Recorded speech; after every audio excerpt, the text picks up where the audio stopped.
Bruh, I know you lying, bruh. I know we didn't mess up and lose that daggone game.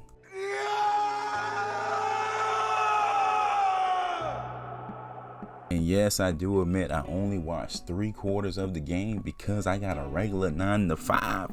The YouTube is doing solid, but it ain't it ain't doing that solid. So I wake up a little early to check out the highlights, and I'm like, how the heck did they lose? And to be honest, I was thinking the whole first 3/4, until the third quarter really, that this game was a little too close. It should have been a blowout from the get-go. But hey, it looked like it was headed that way at the end of the third. We were in good standing. And then I wake up and see we lost by 4? Come on now, dog.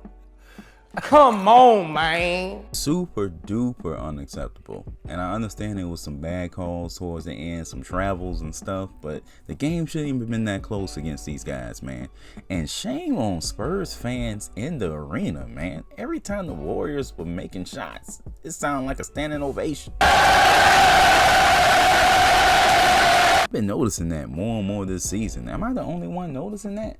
Yeah, let me know in the comments if I'm the only person noticing that, man. And I don't have the luxury of going to games because I live in Georgia, but I'm sitting there thinking like, yo, it's a lot of cheering going on for the other teams, man. Shame on y'all. Shame on y'all. But putting that aside for the second, this type of loss really just highlights the needs on this roster, man. And I hope the Spurs organization, I hope Pop are paying attention, because we need size, man. It's something that shouldn't be this complicated, but we need size, true power forwards, true centers, okay, that can score with their back to the basket. But before I jump too deep into it, if you like my content, please sub to the channel, hit that like button, and don't forget to hit that bell for more videos. Thank you so much for the continued support. Okay, to start off, just like I said earlier in the intro, being fully transparent, I didn't see much of the fourth quarter, so I had to rely on highlights, and I understand that doesn't completely give me, the full story of what happened. But like I said, if you got to be work early in the morning and your team is up big in the third quarter and they're going against G Leaguers, you expect them to take care of business. So this was a shocker for me to wake up and go, whoa, these jokers actually lost this thing. And I understand Pirtle, left the game. I understand Landale wasn't really available like that, so the Spurs were more undersized than usual. But again, you still should have won this game. But a lot of things went wrong for the Spurs because of their lack of size. If we're being, calm and collected and looking at the full picture, giving up, 10 extra offensive rebounds. The Warriors had 15 offensive rebounds. Also in the fourth quarter, they were getting to the basket at will, almost no shot blocking, almost no resistance, because the Spurs were just too little. They were playing with Keldon out there as the tallest guy between Keldon and Vassell, on the floor. Those jokers are going to go to the basket every time. They're going to get offensive rebounds, and don't even get me started on the scoring droughts. I don't know what's going on with that. But again, that goes back to size, man. How much easier would the game be in tight situations if we had a back to the basket type player, which I get in today's NBA is rather rare. But we don't need anyone to be Tim Duncan necessarily. We just need somebody that could be a threat. Heck, if Thad Young was available for playing, and I got a video about him, by the way, go check that out. If he was available for playing, he could have really helped us in this game, just to draw the defense in and make some easy buckets. Because, man, come on. It's just simple basketball. A shot in the paint is easier than a long jumper or a long three.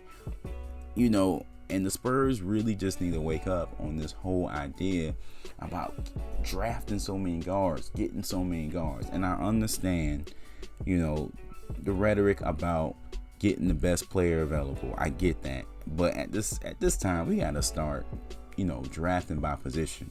Again, love Primo. Primo's doing his thing. I think he's the future of this team. I honestly do. Great pick.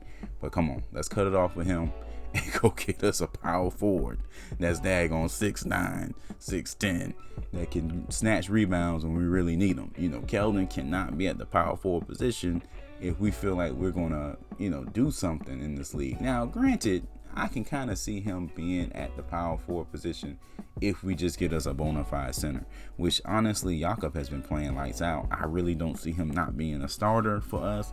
So again, Keldon probably needs to go down to the small forward, and we need to get us a legit power forward that we can dump the ball into in the paint, draw some people in, and open things up for our shooters. Because when the game's tight, all they're going to do is read the scouting report and force us to shoot. So now Murray's playing one-on-one.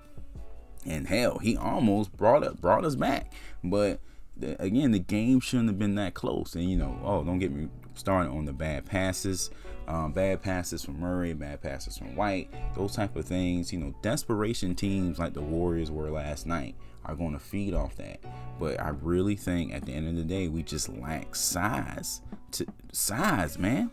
And I understand that the Spurs do have Zach Collins on the way. He's been playing pretty decent basketball in Austin. I talked about it on the channel, so I look forward to seeing him play and how he meshes with the team. But I don't think he's a long-term solution, especially seeing that he is injury prone. Even if he is healthy for the rest of his career, you don't want to overwork him and make him the guy.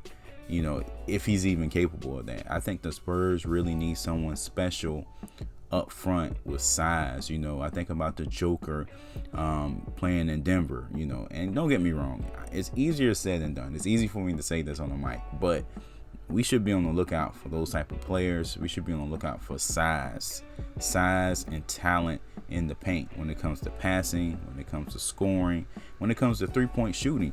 We need that all-encompassing big man on this team, and this loss proves that.